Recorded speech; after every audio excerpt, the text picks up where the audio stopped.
Hi friends, welcome to Kiran reviews YouTube channel. ముందుగా ఈ వీడియోకి లైక్ చేయండి. రోజైతే ఇక సునంద ఊర్వశి మాటలు చాటుగా విన్న అలికిరైతే ఊర్వశి ఆదిత్యను పెళ్లి చేసుకోవడం కోసమే ఆఫీస్లో అడుగుపెట్టిందని నిజం తెలుసుకోబోతోంది. మరిక నిజం తెలుసుకున్న అలిక్య ఏం చేయబోతోంది మరిక అనేది తెలుసుకోవాలంటే ఈ వీడియోని స్కిప్ చేయకుండా చివరి వరకు చూడండి. ఇక ఈరోజైతే సునంద ఊర్వశి దగ్గరికి వెళ్లి ఇలా మాట్లాడుతూ ఉంటుంది. చూసావా ఊర్వశి, ఆ ఆనంది ఎలా రెచ్చిపోతుందో? ఆదిత్యతో ఆనంది మాట్లాడడానికి వీలులేదు. ఎలాగైనా నువ్వు ఇక నా ఆదిని సొంతం చేసుకోవాలి. నువ్వేం చేస్తావో నాకు తెలియదు. ఇక 2 రోజుల్లో ఆదిత్య నీ ప్రేమలో పడిపోవలసిందే. ఆనందికి దూరమై ఇక నువ్వు కావాలని ఆదిత్య తన నోటి నుండి చెప్పాలి. నువ్వేం చేస్తావో నాకు అనవసరం అని చెప్పి సునంద అయితే చాలాసేపు ఊర్వశితో ఇలా మాట్లాడుతూ ఉంటుంది ఆదిత్య గురించి. అప్పుడే ఇక అలీక్య అయితే అటుగా వెళ్తూ ఉంటుంది. ఏంటి ఇక ఇలా సునంద ఇంతసేపు ఊర్వశితో ఏం మాట్లాడుతోంది? వీళ్ళిద్దరికీ ఏంటి అసలు సంబంధం? ఎందుకు అసలు ఈ ఊర్వశిని తీసుకొచ్చింది? అర్థం కావట్లేదు. జీవనేమో ఇక ఆదిత్యను ఆనందిని విడగొట్టడానికి తీసుకొచ్చిందని చెప్పింది. కాని దీని ప్రవర్తన చూస్తూ ఉంటే, సునందగారు దానితో మాట్లాడిన మాటలు వింటూ ఉంటే నాకెందుకో ఆదిత్యను ఇది పెళ్లి చేసుకోవడానికి ఆఫీస్లో అడుగుపెట్టిందేమో అని నాకు అనుమానంగా ఉంది అని చెప్పి వాళ్ళిద్దరూ అలా చాలాసేపు మాట్లాడుతూ ఉండగా దగ్గరికి వెళ్లి అలీక్య వాళ్ల మాటలు వింటూ ఉంటుంది. అప్పుడే ఇక ఇలా అంటూ ఉంటుంది. ఊర్వశి అయితే తప్పకుండా అత్తయ్య, ఎలాగైనా ఆదిత్యను నావాడిని ఎలా చేసుకుంటానో చూడు అని చెప్పి ఊర్వశి అయితే సునందాతో అంటూ ఉంటుంది. అది విన్న ఇక అలేఖ్య అయితే ఒక్కసారిగా షాక్ అవుతుంది. అంటే జీవనకు అంతా తెలుసు. ఇక ఊర్వశి ఆదిత్యను పెళ్లి చేసుకోవడానికే వచ్చిందని జీవనకు తెలిసినా కూడా జీవన నాకు చెప్పలేదు. జీవన నన్ను ఇంత మోసం చేస్తుందా? ఇక నన్ను పిచ్చిదాన్ని చేసి ఇలా ఆటాడుకుంటుంది. ఎలాగైనా జీవన గురించి నేను ఆనందికి చెప్తాను. ఇక ఈ ఊర్వశిని ఆదిత్యను ఎలాగైనా విడగొడతాను. వీళ్ళిద్దర్నీ కలవనివ్వకుండా నేను చూస్తాను. అసలు నిజం ఆనందికి చెప్తే అంతా ఆనందే చూసుకుంటుంది అని చెప్పి సునంద ఇక ఊర్వశి మాటలు చాటుగా విన్నా. ఇక అలేఖ్య అయితే కోపంతో రగిలిపోతూ ఉంటుంది. ఇక ఇంకా ఏం మాట్లాడుకుంటున్నారు అని చెప్పి వాళ్ళిద్దరి మాటలైతే మొత్తం వినేస్తుంది. విన్నాక అలేఖ్యకు ఒక్కటి అర్థమవుతుంది. నేను ఆనందిని ఆదిత్యాను ఇక విడగొట్టి ఆదిత్యాను నా సొంతం చేసుకోవాలనుకున్నాను. కాని ఇక సునంద ఆంటీ నాకిలా షాకిచ్చి ఆదిత్య నీకెప్పటికీ సొంతం కాడని ఇక వేరే అమ్మాయిని తీసుకొచ్చి నా ఆదికి సొంతం చేయాలనుకుంటుందా? ఇక నాకు దక్కనిదే ఆ ఊర్వశికి దక్కడానికి వీలులేదు. ఎలాగైనా ఇక ఆనంది ఆదిత్య కలిసి ఉంటేనే బావుంటుంది అని చెప్పి ఒక నిర్ణయానికి వస్తుంది అలేఖ్య. అయితే అప్పుడే ఇక ఎక్కడ ఆనంది ఎక్కడా అని చెప్పి ఆనందిని వెతుకుతూ ఉంటుంది. ఇంతలోనే ఆనంది అయితే తన వర్క్ బిజీలో ఉంటుంది. ఎలాగైనా తన నాన్నను జైలుకు పంపించిన వాళ్ళు ఎవరు? వాళ్ల సంగతి తెలుసుకొని వాళ్లకు బుద్ధి చెప్పాలని ఇక అదే ప్రయత్నంలో ఉంటుంది ఆనంది. అయితే అప్పుడే ఇక ఇలా అలేఖ్య వెళ్ళి ఎక్స్క్యూజ్ మీ అని చెప్పి అంటూ ఉంటుంది. రా లేఖ్య, నాతో ఏమైనా మాట్లాడాలా అని చెప్పి అంటూ ఉండగా, అవునానంది, నీతో మాట్లాడడానికే వచ్చాను. కొంపులు మునిగిపోతున్నాయి. నువ్వు ఆదిత్య దూరమయ్యారని చెప్పి మీ ఇద్దరి మధ్య ఇంకా దూరాన్ని పెంచడం కోసమే ఇక మీ అత్తయ్య సునంద ఆ ఊర్వశిని తీసుకొచ్చి ఆఫీస్లో ఆదిత్యకు పర్సనల్ అసిస్టెంట్గా పెట్టింది.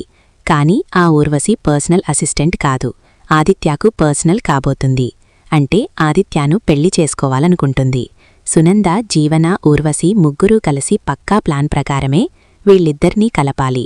వీళ్ళిద్దరికీ పెళ్లి చెయ్యాలని ఆలోచిస్తున్నారు. ఇక నిన్ను నన్ను ఇద్దర్నీ ఫూల్ చేసేశారు నిజం చెప్పకుండా అని చెప్పి అలేఖ్య అయితే ఆనందికి జరిగిందంతా చెప్తూ ఉంటుంది. వాళ్ల మాటలు మొత్తం ఇక విన్నది విన్నట్టు ఇక అంతా చెప్తూ ఉంటుంది. అది విన్న ఇక ఆనంది అయితే ఒక్కసారిగా షాక్ అవుతుంది. ఏంటి అలేఖ్య, ఏం మాట్లాడుతున్నావ్? మా అత్తయ్య ఊర్వశిని ఇక మా ఆయన ఆదిత్యను కలపాలనుకుంటుందా?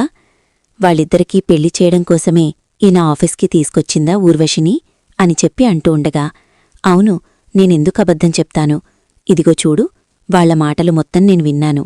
నా సెల్లో వీడియో కూడా తీసుకున్నాను అని చెప్పి ఆ వీడియో అయితే ఆనంది ముందు పెడుతుంది. అలేఖ్య అయితే అది చూసి విన్న ఆనంది అయితే తట్టుకోలేకపోతుంది. ఎలాగైనా ఆ ఊర్వశిని వదిలిపెట్టను. ఆ ఊర్వశి ఇంత పనిచేస్తుందా? నా భర్తను నాకు దూరం చేసి తను పెళ్లి చేసుకోవాలనుకుంటుందా?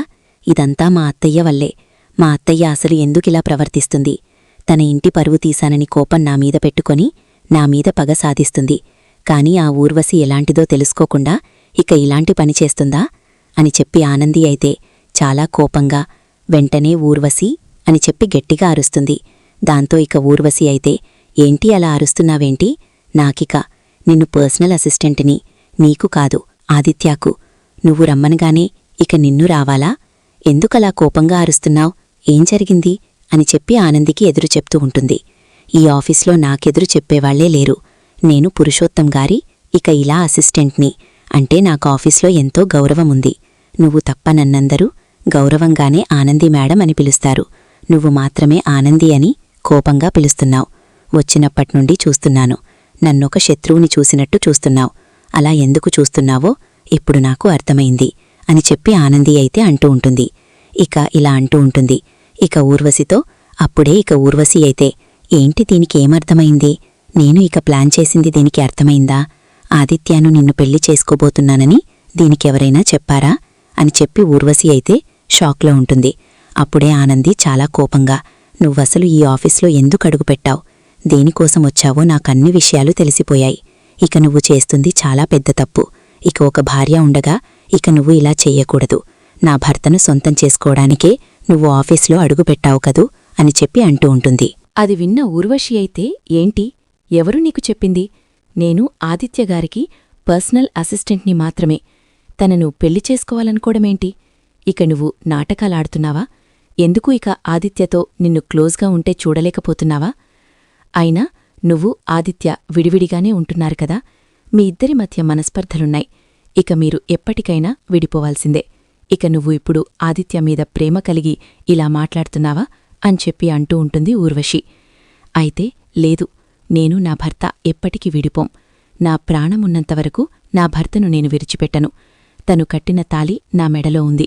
అది నా తాళి. ఎప్పటికీ ఇక నా భర్త నాకు సొంతం అని చెప్తుంది అని చెప్పి ఇలా తాళి గురించి, తాళి విలువ గురించి చెప్తూ ఉంటుంది. దాంతో ఇక ఊర్వశి అయితే, ఏంటి?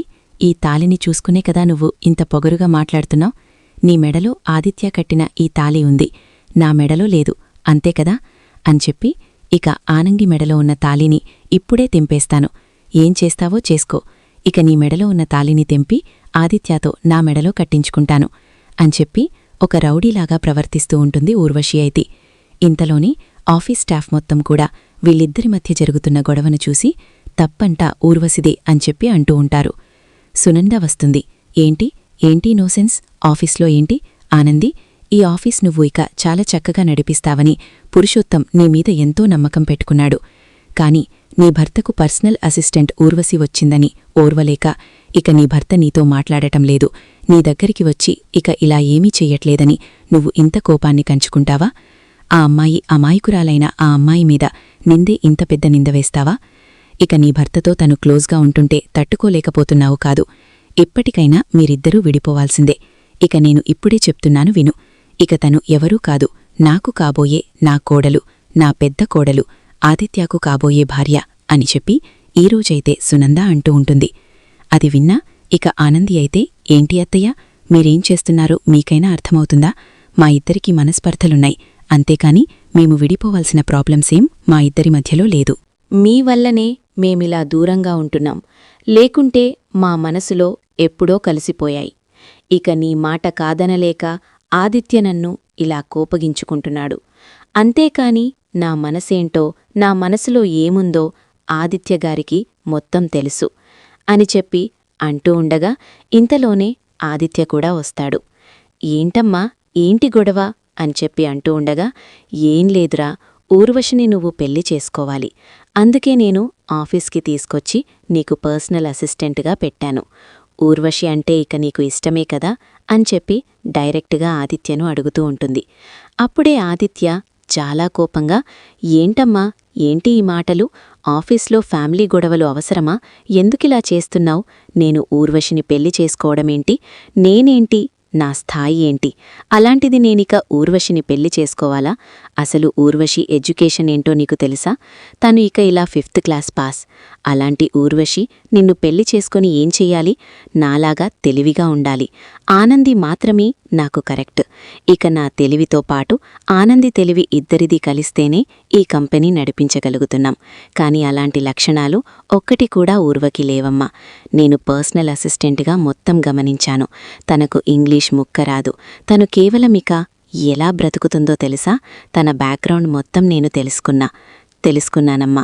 తను తన ఫ్యామిలీ దొంగతనాలు చేసుకుంటూ బ్రతికేవాళ్ళు. అలాంటి వాళ్లను తీసుకొచ్చి నువ్వు ఇలాంటి కంపెనీలో పెట్టావు. నిన్నసలు ఏమనాలో, నీ కోపంలో నువ్వు ఏం చేస్తున్నావో నీకేం అర్థం కావట్లేదు. అసలు నువ్వు నా మంచి కోసమే ఇలా చేస్తున్నావా, లేకుంటే నా జీవితాన్ని నాశనం చేయడం కోసం చేస్తున్నావా? నాకైతే కొంచెం కూడా అర్థం కావట్లేదమ్మా అని చెప్పి ఈరోజైతే సునందాను, ఊర్వశనైతే ఇలా చీకొడుతూ ఉంటాడు ఆదిత్య అయితే. దాంతో ఇక ఆనంది అయితే, నా భర్త గొప్పవాడు, నా గురించి తప్పకుండా నా భర్తకు తెలుసు, నా మనసును అర్థం చేసుకునేవాడు నా భర్త మాత్రమే అని చెప్పి చాలా సంతోషంగా ఆదిత్య మాటలకైతే ఇక అంటూ ఉంటుంది ఆనంది అయితే. అప్పుడే విన్నారు కదా, అర్థమైంది కదా, నాకు నా భర్తకు ఉన్న సంబంధమేంటో మీకిప్పటికైనా తెలిసింది కదా. ఇక మేమిక ఎప్పుడో భార్యాభర్తలమైపోయాం. ఇక నువ్వు కాదు కూడదని నా ఆదిత్యను సొంతం చేసుకోవాలనుకుంటే నీకు సరైన విధంగా బుద్ధి చెప్తాను అని చెప్పి గట్టిగా వార్నింగ్ ఇస్తూ ఉంటుంది ఆనంది అయితే ఊర్వశికి. అప్పుడే ఇక ఊర్వశి అయితే, ఏంటత్తయ్యా ఇది, ఇలా అందరి ముందు నన్ను అవమానించడం కోసమా ఆఫీస్కి తీసుకొచ్చా? ఏంటి గొడవ? ఈ ఆనంది ఆదిత్య ఇద్దరూ కలిసి నన్ను ఇంతలా అవమానిస్తారా? నేను ఏ దొంగతనం చేసినా దొరికిపోలేదు. చివరికి మొన్న మత్తు పదార్థాలు కూడా ఇక ఒక కార్లో పెట్టాను. వాళ్ళు అరెస్ట్ అయ్యారు కాని ఇక వాళ్లకింకా నేను దొరకలేదు అని చెప్పి తనంతట తానే తన తప్పును కూడా బయటపెట్టుకుంటుంది. దాంతో ఇక ఆనంది అయితే, ఏంటి, మా నాన్న కార్లో మత్తు పదార్థాలు పెట్టింది నువ్వేనా? ఇన్నాళ్లు ఎవరా అని వెతుకుతున్నాం. ఇప్పుడు దొరికింది. ఇక ఇప్పుడు నువ్వు నాకు శత్రువైపోయావు. పద, ఇప్పుడు నిజం నీతో ఎలా బయటపెట్టించాలో అలా బయటపెట్టిస్తాను. ఇక నువ్వు దొరికిపోయావు కదా, మా నాన్న సేఫ్. మా నాన్న ఏ తప్పూ చేయలేదని కోర్ట్లో మా నాన్న నిర్దోషి అని నేను నిరూపిస్తాను. తగిన విధంగా నీకు శిక్ష వేస్తాను ఊర్వశి. నువ్వు నా కాపురంలోకి తలదూర్చాలనుకున్నావు. అంతేకాదు, మా నాన్న పరువు పోవడానికి కూడా కారణం నువ్వే అని తెలుసుకున్నాను. ఇంకా నిన్నెందుకు వదిలిపెడతాను? పద ఆదిత్యగారు, దీని సంగతి చూద్దాం అని చెప్పి ఈరోజైతే ఆనంది ఊర్వశి జుట్టు పట్టుకుని కోర్ట్లోకి తీసుకెళ్తూ ఉంటుంది. ఇక ఊర్వశి చెప్పిన నిజం ద్వారా అప్పుడే ఇక అలికైతే ఇలా అంటూ ఉంటుంది, నిజం తెలియడం వల్ల మంచి పనయ్యింది. ఆనంది సూర్యబాబును రక్షించింది. అంతేకాదు, ఇక నా ఆదిని కూడా రక్షించుకుంది. లేకపోయుంటే సునందగారు ఇంత ప్రయత్నం చేస్తారా? ఇక నన్నూ ఆనందినీ కాదని ఊర్వశిని తీసుకొచ్చి ఆదిత్యకు అంటగట్టాలని చూస్తే ఎలా ఊరుకుంటాం? ఇక ఊరుకోం. ఆ ఊర్వశి ఎలాంటిదో నాకు తెలుసు, నాకు బాగా తెలుసు. అలాంటి ఊర్వశి నా ఆది జీవితంలోకి వస్తే నా ఆది ఒక్కరోజు కూడా సంతోషంగా ఉండలేడు. నాకు దక్కపోయినా సరే ఆనందితో సంతోషంగా ఉంటే అది చాలు నాకు. అంతేకాని ఇలాంటి అలగజనాల చేతిలో నా ఆదిని పెడితే తన మనసు, తన ప్రవర్తన అంతా మారుతుంది. తను ఇక ఒక మనిషిలా కాదు, ఒక మృగంలా తయారవుతాడు. అలా నా ఆది కావడం నాకిష్టం లేదు. అందుకే ఆనందికి నిజం చెప్పి మంచి పని చేశాను. నా ఆదిని నేను కాపాడుకున్నాను అని చెప్పి చాలా సంతోషిస్తూ ఉంటుంది.